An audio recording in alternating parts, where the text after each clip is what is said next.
हाय, मैं हूं अपूर्व शेठ और आज हम बात करेंगे सैमको फ्लेक्सी कैप फंड के बारे में। सैमको म्यूचुअल फंड जिसको स्पॉन्सर किया है सैमको सिक्योरिटीज ने, वो एक अपना सबसे पहला म्यूचुअल फंड लेकर के आ रहा है जो कि है सैमको फ्लेक्सी कैप फंड। इसकी NFO ओपन होने वाली है 17 जनवरी को। तो आज के इस वीडियो में हम बात करेंगे सैमको फ्लेक्सी कैप फंड के बारे में और मैं आपको बहुत सारी जानकारी दूंगा जो कि आपके बहुत काम में आ सकती है before you invest in this fund. तो चलिए शुरू करते हैं ये वीडियो। तो जब कार कंपनीज नई कार्स लॉन्च करती है तो उसकी स्ट्रेस टेस्ट जरूर करती है। स्ट्रेस टेस्ट करने से होता ये है कि अगर कभी भी कोई कार एक्सीडेंट में आ गई तो आप उसमें सुरक्षित रहोगे। ठीक इसी कंसेप्ट को लेकर के सैमको म्यूचुअल फंड ने अपने फंड की इन्वेस्टमेंट जो स्ट्रैटेजी है वो डिज़ाइन की और उसी के बेसिस पे सैमको फ्लेक्सी कैप फंड आ रहा है और यही स्ट्रैटेजी फॉलो करेगा। तो basically Samco flexi cap fund is built on the concept of stress testing. तो अब ये एग्जैक्टली स्ट्रेस टेस्टिंग क्या होता है और इसके क्या बेनिफिट्स है और स्ट्रेस टेस्टिंग हमें आज की तारीख में क्यों करनी चाहिए, why the 21st century investor needs stress tested investments and stress tested companies, इसके बारे में बात करने के लिए मैंने निराली भंसाली को इनवाइट किया है जो कि सैमको फ्लेक्सी कैप फंड की फंड मैनेजर है। उन्हें मैंने इनवाइट किया है अपने शो पे the right choices with oracles of Dalal street पे। तो ये बहुत ही जल्द मैं इनके साथ एक वीडियो लेकर के आ रहा हूँ जो कि जहाँ पे ये हमें स्ट्रेस टेस्टेड इन्वेस्टमेंट्स के बारे में जानकारी देंगी। तो ये शो को डेफिनेटली मिस मत कीजिए। Do subscribe to our channel and press the bell icon ताकि आपको ये शो के बारे में तुरंत ही जानकारी मिल जाएगी जब भी हम ये शो लेकर के आएंगे। चलिए अब बात करते हैं हेक्साशील्ड फ्रेमवर्क के बारे में जो कि इस पर्टिकुलर फंड की हार्ट ऑफ द स्ट्रैटेजी है। तो बेसिकली हेक्साशील्ड फ्रेमवर्क करता ये है कि बहुत ही स्ट्रिंजेंट क्राइटेरियाज डाल देता है ताकि जो अल्टीमेट कंपनीज इनमें से फिल्टर होके आए वो highest of the highest quality business हो। तो जो क्राइटेरियाज यहाँ पे अप्लाई होते हैं उनमें से कुछ क्राइटेरियाज है जैसे कि the company should be price setters and not price takers. The company should have laser sharp focus rather than being wide big conglomerates. Companies should have intangible assets. तो intangible assets जैसे कि intellectual property rights हो गई, brands हो गई बहुत बड़ी, तो ऐसी कंपनीज में ही निवेश होता है। तो इसके बारे में विस्तार से बात करने के लिए निराली हमारे साथ जुड़ेंगी हमारे शो पे, तो वो शो को देखना ना भूलिएगा। तो सैमको फ्लेक्सी कैप फंड की इन्वेस्टमेंट यूनिवर्स में लगभग दुनिया भर की सारी कंपनीज आ जाती है। ऑलमोस्ट 67,000 कंपनीज लिस्टेड कंपनीज है जिनको सैमको फ्लेक्सी कैप फंड ये हेक्साशील्ड फ्रेमवर्क के थ्रू गुजारता है। तो इसमें इंडियन कंपनीज, इसमें एशिया पैसिफिक की कंपनीज, इसमें अमेरिकन और यूरोपियन कंपनीज, ये सारी कंपनीज आ जाती है। तो basically you are getting the world's best company in one fund. तो ये सारी कंपनीज को स्ट्रेस टेस्ट के थ्रू गुजारते हैं और इवेंचुअली जो इन्वेस्टेबल यूनिवर्स बचती है वो सिर्फ 125 स्टॉक्स की रहती है। अब इन 125 कंपनी में से फाइनली जो इन्वेस्टमेंट्स के लिए चुनी जाती है उन कंपनीज को सिलेक्ट करने के लिए Samco flexi cap fund E3 strategy इस्तेमाल करता है। तो first E is by efficient stress tested companies, यानी कि आप अच्छी हाई क्वालिटी कंपनीज चुनिए। फिर second E is by them at efficient price, तो अच्छी चीज़ को अच्छे भाव पे खरीदिए। और फाइनल जो E है, अगर आपने अच्छी चीज़ अच्छे भाव पे खरीदी है तो आपको उसमें से बार बार एंट्री और एग्जिट करना नहीं पड़ेगा। तो efficient churn and cost structure, that is the third E। तो अगर आपने अच्छी चीज़ खरीदी, अच्छे भाव पे खरीदी, तो आप कम उसमें एंट्री एग्जिट्स लोगे तो इवेंचुअली जो कॉस्ट होगा वो भी कम होगा, ट्रेडिंग का भी एक कॉस्ट लगता है।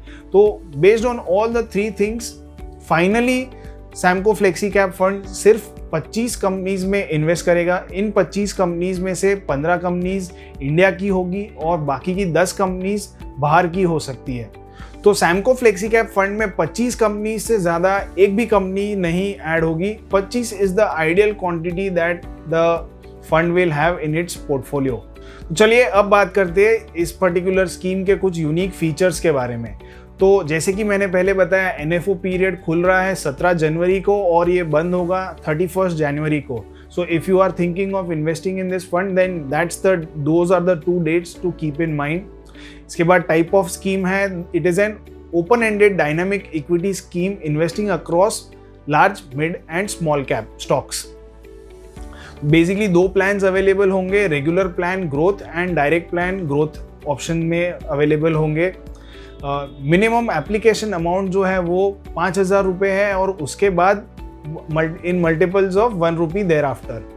मिनिमम एडिशनल एप्लीकेशन अमाउंट 500 रुपये है और फिर उसके बाद in multiples of 1 rupee thereafter. And minimum SIP amount 500 रुपये है और इसके बाद आप 1 रुपये के मल्टीपल्स में आप आगे एडिशनल इन्वेस्टमेंट्स कर सकते हो।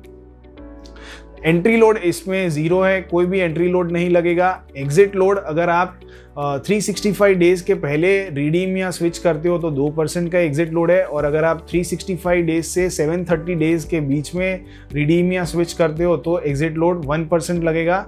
And after 730 days there won't be any exit load. तो ये जो सीरियस लॉन्ग टर्म इन्वेस्टर्स है उनके लिए ये फंड काफ़ी काम का हो सकता है। इनके फंड मैनेजर्स निराली भंसाली जी है, जैसे कि मैंने बताया, उनको मैंने अपने शो पे इनवाइट किया है। और इनके अलावा ओवरसीज इन्वेस्टमेंट के लिए धवल धनानी जी है जो कि भी फंड मैनेजर है। And the fund will be benchmark to the Nifty 500 index true return index. तो ये चीज़ें आप खास ध्यान में रखिएगा। अब इसके अलावा एक और चीज़ पे गौर करते हैं जो कि है कि Samco flexi cap fund India का शायद सबसे पहला ट्रूली एक्टिव म्यूचुअल फंड होगा, क्योंकि this fund will be disclosing the daily active share levels. अब daily active share levels basically होता क्या है? So active share measures the fraction of portfolio based on positions weight that differs from benchmark index.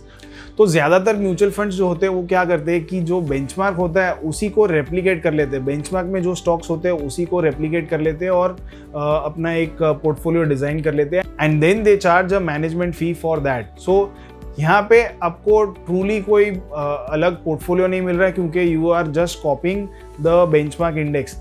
तो इसीलिए Samco flexi cap fund एक truly active fund होना चाहते हैं, और ये एक्टिव फंड सही में है कि नहीं ये कैसे पता चलता है? तो ये एक्टिव शेयर लेवल से पता चलता है। तो एक्टिव शेयर लेवल मान लीजिए कि अगर 100 से 60% का बैठता है तो that fund is a truly active fund.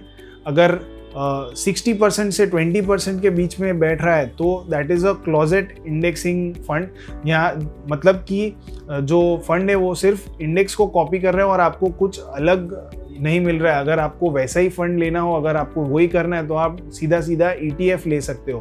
तो if a fund has active share level of anywhere between 60 to 20%, then you should be cautious and reconsider investments in that particular fund। और finally 20% से 0% के बीच में अगर ये active share level आता है तो that means कि it is a passive fund। तो generally ETFs का 20% के करीब का आता है active share level। So that's all in this video। I'm sure कि सैमको फ्लेक्सी कैप फंड के बारे में जान के आपको बहुत ही ज़्यादा एक्साइटमेंट हुई होगी, एंड आई एम श्योर कि you would definitely consider investing in this particular scheme which is launched by Samco Mutual Fund। तो इस पर्टिकुलर स्कीम के बारे में और भी ज़्यादा जानकारी लेने के लिए आप samcomf.com पे विजिट कर सकते हैं। आपको और भी बहुत सारी जानकारियाँ यहाँ पे मिल जाएगी।